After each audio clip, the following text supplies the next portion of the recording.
Hello everyone, my name is Jennifer and welcome to Best Kept Plans. Today's video is going to be a cash envelope stuffing for the paycheck that I received on September 15th, 2022 using the printable version of the Budget by Paycheck workbook from the Budget Mom. If you're interested in seeing that, please stick around.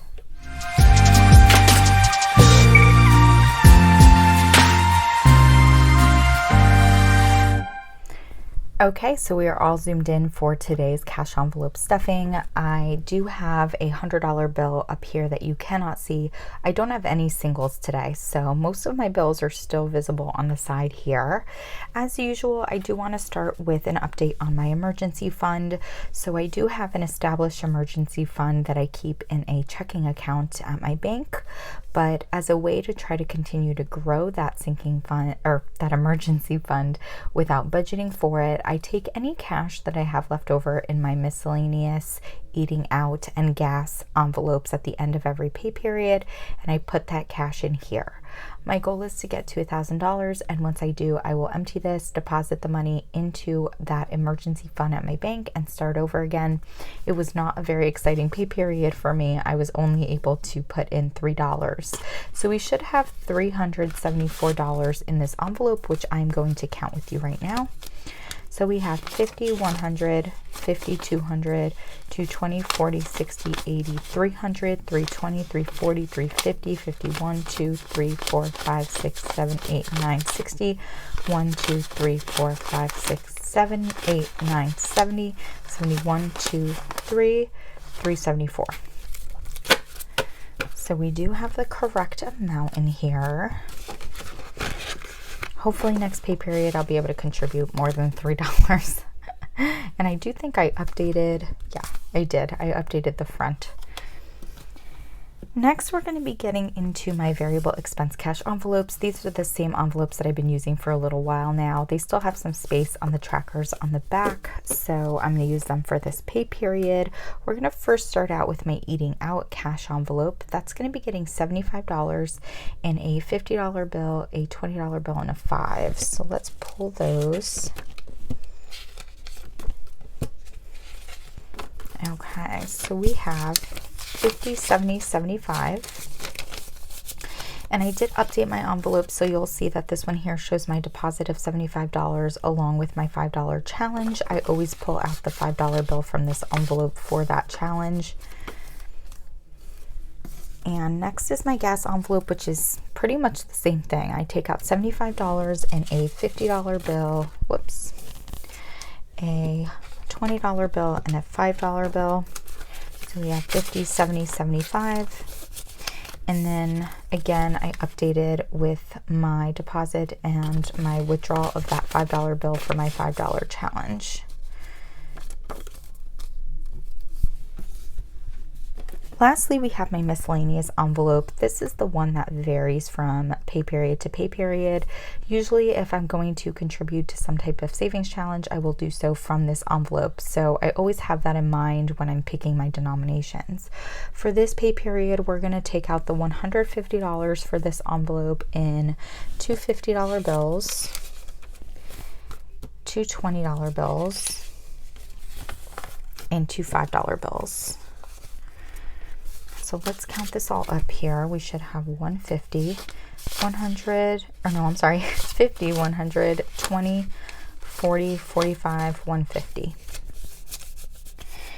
And I do have that deposit in here along with the fact that we are going to come back and withdraw some money for my 52 challenge. And if I did my math right, I should have a $5 bill to contribute to my $5 challenge as well.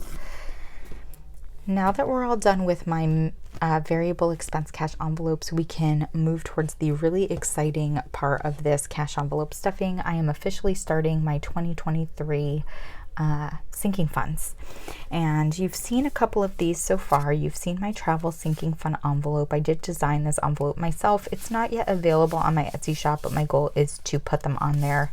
You've also seen my car maintenance envelope, but all the rest of them are new. I'm so excited to be starting these. I didn't put 2023 on the front. My 2022 ones do say 2022 on the front, so I don't think I need to label these, but I might end up going back and doing that. We are going to start out with my travel. So this one is a rolling sinking fund. I basically contribute to it every single pay period, no matter what. If you've been watching my cash envelope stuffings for the last few months, you'll know that I've been contributing way more than the usual to this because I was saving for a vacation I'm going on in October. Last pay period, we finished with saving for that vacation. So I'm just going to go back down to my usual $50, which we're going to take out in a single $50 bill. Now on the back here, I still do have some extra cash, and that's because I haven't yet paid for my flights for vacation. I did actually just book them, but I need to wait until I get the actual statement from my credit card company. I used a credit card on purpose because I was going to get 5% cash back. And so I need to wait until I actually get that statement so that I can get that 5% cash back, apply it towards the bill, and then know how much I actually have to pull out of this envelope. So with this $50 deposit, we should have $22.02. And now I know this might look confusing because it shows 2 deposits for the 15th. One of them was that I got repaid for something that I purchased for someone, and instead of putting it back into my checking account, I actually just put it in here instead. Figured that I could use it for spending money or just extra contribution to my travel sinking fund. So total, we should have $22.02. 1, 2, 3, 4, 5, 6, 7, 8, 9, 1,000. 1, 2, 3, 4, 5, 6, 7, 8, 9, 2,000. 21, 21.50, 22, 22.01, 22.02. Wonderful. Very cool. Next, we have my Christmas sinking fund. And with this one, we're going to be contributing $25 in a $20 bill and a $5 bill. So we have 25 right here. And I did put the deposit in the back, so we will just have $25 in here.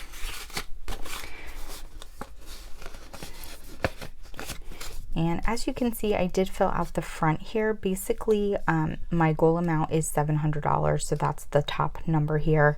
And then the way to figure out like how much to put on each line was basically just dividing that $700 goal by 12 spaces, because there's 12 spaces listed on here.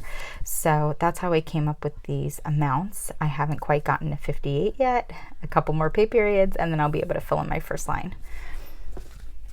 Next, we have my subscriptions sinking fund. This is for Amazon Prime, Disney Plus, and I think that's it. I did have Hulu. I decided to get rid of Hulu. I just felt like I wasn't watching it enough to justify paying for it.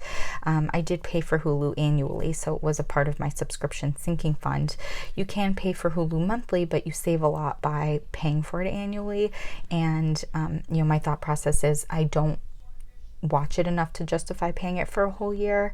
And the one show that I do watch, The Handmaid's Tale, I'm just going to wait until the next season has aired completely on Hulu. Then I'll purchase Hulu for 1 month and watch it. So Amazon Prime and Disney Plus are the ones for this envelope. And I'm going to contribute $15 in a $10 bill and a $5 bill. So we have $15 here. And I put that deposit in the back.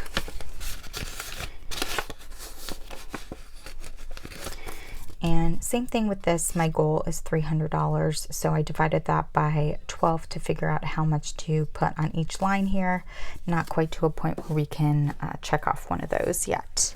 Next is my medical sinking fund. This is for any copays, prescriptions. Mostly it's just for me to get eyeglasses. I do wear glasses, and I usually get new frames and lenses every year. My insurance does cover a big chunk of that, but if I need to utilize any money towards it, I take it from this envelope. I'm going to contribute $20 in a single $20 bill, and the deposit is listed on the back here.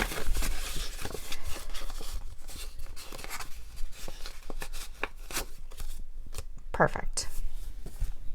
Next, we have my car maintenance sinking fund, which you've been seeing me contribute to for the last several months. This was a rolling sinking fund for me. I contributed to it every single pay period, no matter what. I did purchase a new vehicle about 2.5 months ago, and I feel like I don't necessarily need to continue contributing to a sinking fund, given that I have a brand new vehicle and I shouldn't really be putting out a lot of money towards my vehicle if it's new. So what I decided is I want to have $1,000 in a car maintenance sinking fund as a just in case. And if I utilize money from here for, say, an oil change or something like that, I can slowly contribute into this envelope again until I get to that $1,000. And then after my car is a few years old, I'll probably just start contributing to it again as a rolling sinking fund. So for car maintenance, we're going to be putting in $50 in a single $50 bill. And with this deposit, we do have a total of $603 in this envelope. So we'll pull all the cash out and count it up. 152, 253, 354, 455, 556, 601, 603. So we have our $603. That means we're just shy of $400 left to save for. And then next we have my car insurance and taxes envelope. So I have to pay car taxes on my vehicle in my state, unfortunately. It's a bummer, but it is what it is. And of course I have to pay car insurance. I pay my car insurance annually because I save more money by doing that. My car insurance is always due at the end of July, and my car taxes are due in the beginning of July. In my state, you can separate the car taxes and pay them in January and July, or just in July. Because I have a sinking fund for them, I kind of save for them on an annual basis, so I usually just pay for them all together in July. So with this car maintenance, or this car insurance and taxes sinking fund, we're going to be pulling out $110 in a $100 bill and a $10 bill. So that's what we have here. And I did put the deposit on the back. We'll slide these bills in. And that is it. Next one is birthdays. So birthdays, this is really for the main birthdays that I purchase a gift for in my life, which is basically my mom, my dad, and my sister. I do always have a little bit of a cushion in this envelope for like some type of unexpected birthday expense that comes up.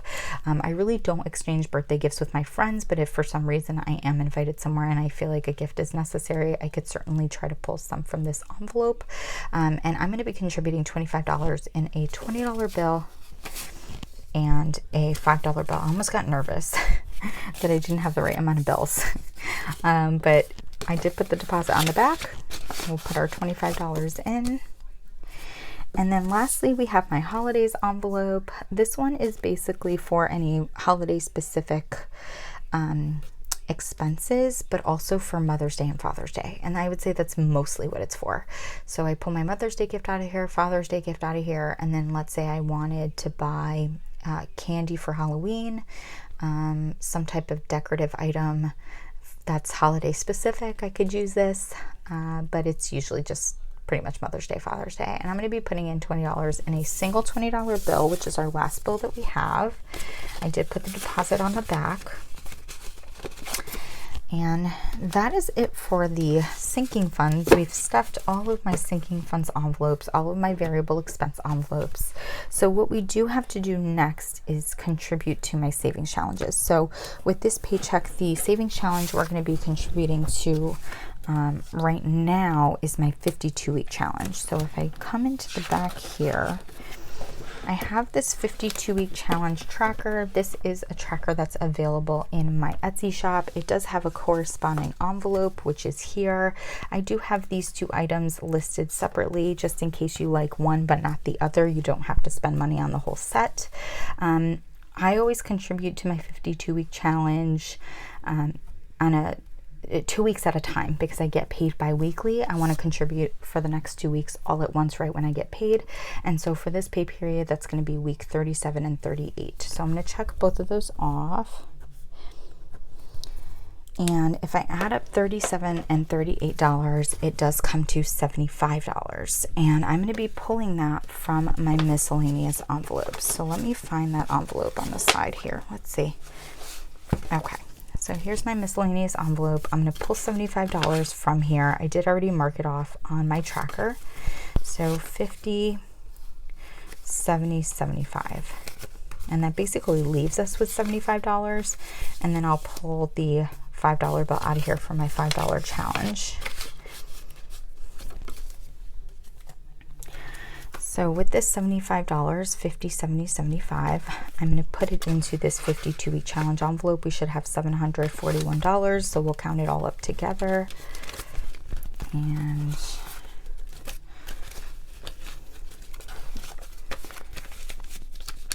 okay, so 741 is what we're looking for. 1, 2, 3, 354, 455, 556, 650, 670, 690, 700, 710, 15, 20, 25, 30, 31, 2, 3, 4, 5, 6, 7, 8, 9, 40, 41, 741. So we do have the correct amount in here. This one is getting a little bit chunky, but not so much so that I feel like I have to consolidate it right now. But I might have to in a couple of weeks. And then I do also have my, I have the 2022 savings challenges from the Budget Mom, and I do have my September envelope here, but it's usually 2 challenges, one from your paycheck and one from your cash envelopes. I contributed to the paycheck one with the first paycheck of the month, and then I'm going to contribute to it again with the last paycheck of the month. And then the one for cash envelopes, I have to do it every Monday. So that's why I haven't done it yet. That's why I'm not pulling it from this, from my envelope, my miscellaneous envelope right now. But while we're in the monthly view, why don't I check off for my 52-week challenge? And that is pretty much it for this cash envelope stuffing. I am so excited to finally be starting my 2023 sinking funds.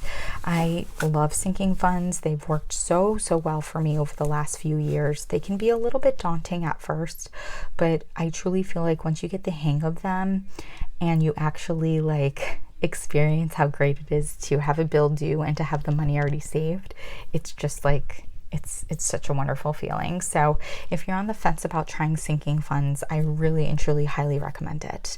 If you have any questions about this cash envelope stuffing, please don't hesitate to put them down below. And as always, everyone, please be safe. Bye-bye.